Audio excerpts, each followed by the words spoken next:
Chicago. You know, this city really doesn't do itself any favors. Unless you were alive at the time or unless you're a historian of the NBA, you probably don't know that the Chicago Bulls were a destitute franchise before the arrival of Michael Jordan. Matter of fact, outside of a couple of years with Derrick Rose, the Bulls, they have been a destitute franchise since the retirement of Michael Jordan. Basically, if you removed the Jordan era from this franchise, the Bulls would probably be considered one of the worst franchises in the NBA. At least in terms of playoff success, winning and losing. Michael Jordan, he receives most, if not all, the credit for the success of the Chicago Bulls in the 90s, and rightfully so. I mean, make no mistake about it. Michael Jordan, he put the city of Chicago on his back. Hell, he put the entire league on his back and allowed the NBA to ride his cape. But there is someone who doesn't get the credit that he deserves. There's someone who is often overlooked when we look back at the Bulls' success.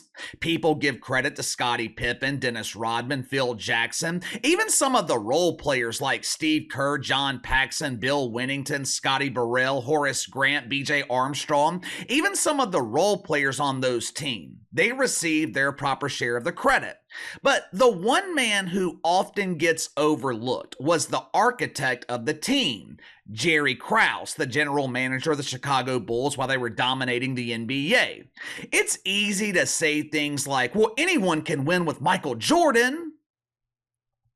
Yeah, kinda, but that's simply not true. I mean, if that was the case, Doug Collins, he would have won with Michael Jordan. Jerry Krause, he was responsible for making the unpopular decision at the time to fire Doug Collins, the man who had just led the Bulls to the Eastern Conference Finals. The decision was unpopular with fans. Hell, it was unpopular with Michael Jordan himself. Another decision that wasn't popular was trading Charles Oakley to the New York Knicks. Jerry Krause made a lot of decisions that weren't necessarily well received. However, a lot of those decisions were. Jerry Krause was not popular with players. Towards the end of the dynasty, he didn't get along with Phil Jackson, which, by the way, without Jerry Krause, there probably is no Phil Jackson. Phil Jackson was relatively unknown when Jerry Krause promoted him to replace Doug Collins. If I remember correctly, his only head coaching experience at the time was coaching down in Puerto Rico, where if you defeat the home team, you're lucky to make it out alive. Booing, though, booing has always been a part of sports. Outside of social media, fans really only have two ways to send a message to the franchise or a particular player.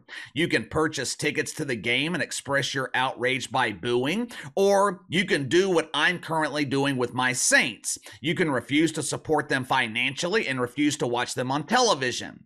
It is no secret that I hate Dennis Allen as a head coach. I don't hate the man on a personal level, but I hate Dennis Allen as the head coach of my team. God forbid something tragic happened to Dennis Allen. I don't even want to speak that into existence. It's just a hypothetical, but if something happened to Dennis Allen and the Saints decided to honor him in the Superdome, I firmly believe that the city of New Orleans, the Gulf Coast, we would show Dennis Allen his proper respect. Even though he sucks as a head coach, Dennis Allen has made a lot of positive contributions. He was responsible for resurrecting the defense. The Saints went from having historically bad defenses to being top 5, top 10 every year. If something happened to Dennis Allen and he was being honored in the Superdome, the city of New Orleans would give him the respect that he deserves. Unfortunately, that is not what happened last night in Chicago. Jerry Krause was born and raised in the city of Chicago. He is one of their own. He's a hometown kid. Last night, the Bulls held a Ring of Honor ceremony to honor the 95-96 championship season. Jerry Krause, he was included in the ceremony. Now, for those that don't know, Jerry Krause passed away in 2017, so his wife Thelma, she was there in attendance to accept the honor. His face appears on the Jumbotron. The announcer is listing out all of his accolades. At this point, you expect the fans in attendance to show some respect and appreciation. This man was responsible for building the best teams in the history of the NBA. We will never see another dynasty like the 1990s Bulls. If you don't want to show your respect, You are well within your rights to sit there and shut the fuck up. What did the quality citizens of Chicago do? Watch for yourself. Two-time NBA Executive of the Year, represented by his wife Thelma, Basketball Hall of Famer and former Bulls general manager Jerry Krause.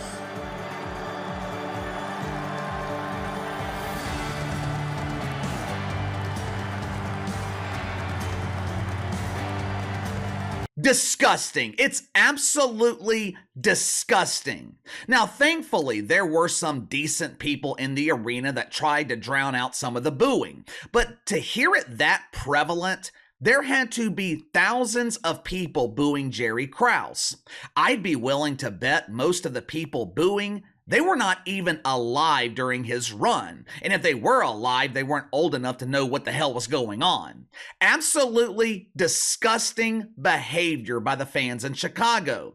Fans in Philadelphia booing Santa Claus back in the 60s, 70s, or 80s, or whenever the hell that happened, that was funny. Santa Claus is a fictional character. If there are kids watching this channel right now, I'm sorry to crush your dream, but this channel's for adults only, so kids should not be watching me anyway. A couple of months ago, fans in San Antonio, they relentlessly booed Kawhi Leonard.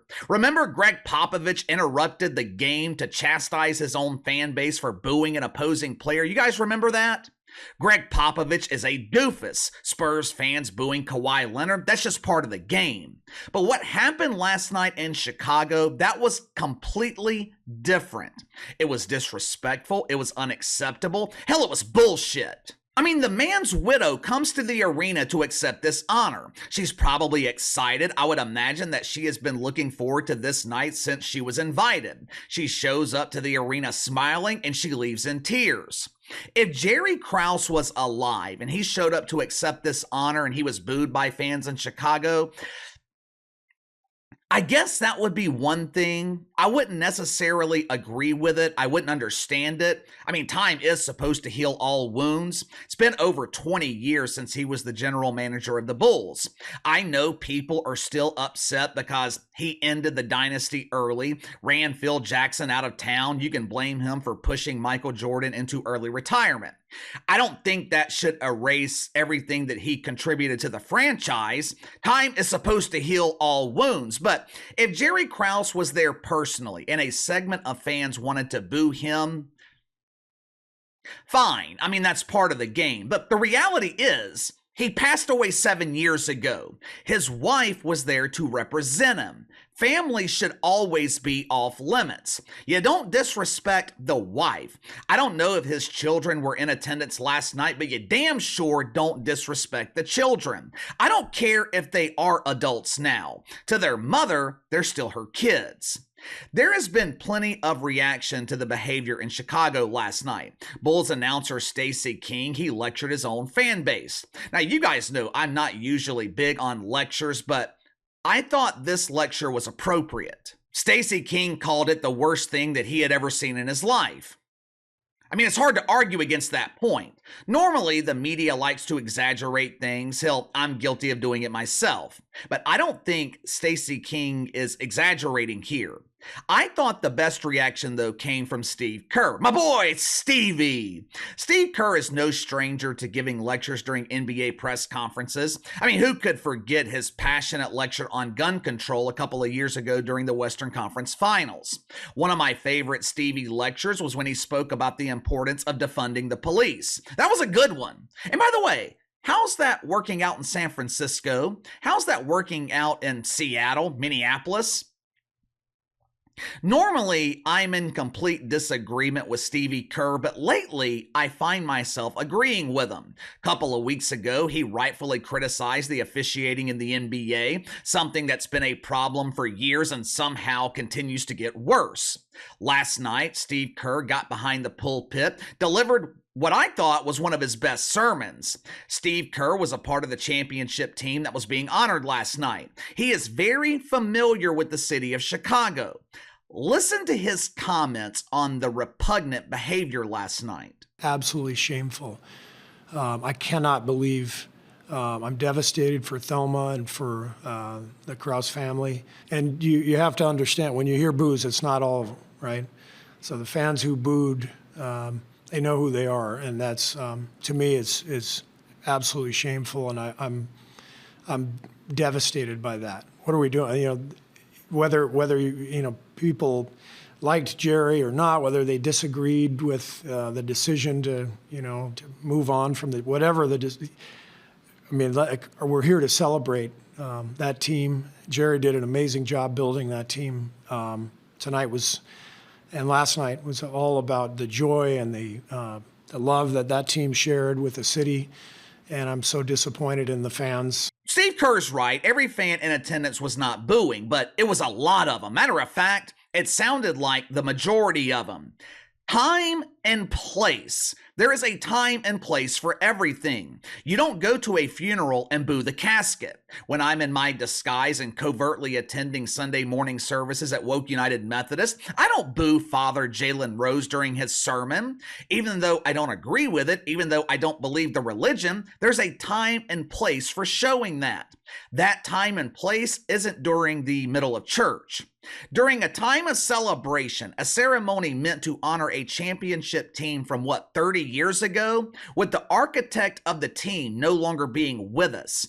That is not the time to boo him, and it's damn sure not the time to boo his family.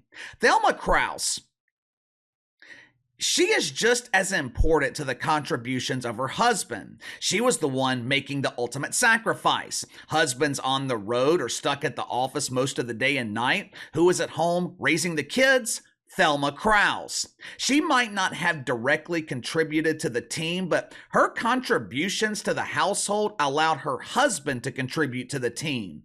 That old saying, behind every great man is a great woman, there is truth to that saying. Last night was a great opportunity for Chicago to show their appreciation to Thelma Krause by honoring her husband, and they completely fucked it up. But give me your thoughts on this. I can't imagine that anyone in this audience thinks what happened last night was appropriate. Normally, I come up with a couple of questions here, but I really don't know what to ask you. So just give me your thoughts on what happened in Chicago last night. Sound off in the comments below. Like, subscribe, share the video. I appreciate your support. Best way to contact me is by email at btlkc84@gmail.com, KC_BTL84 on Twitter. I'll see you guys later.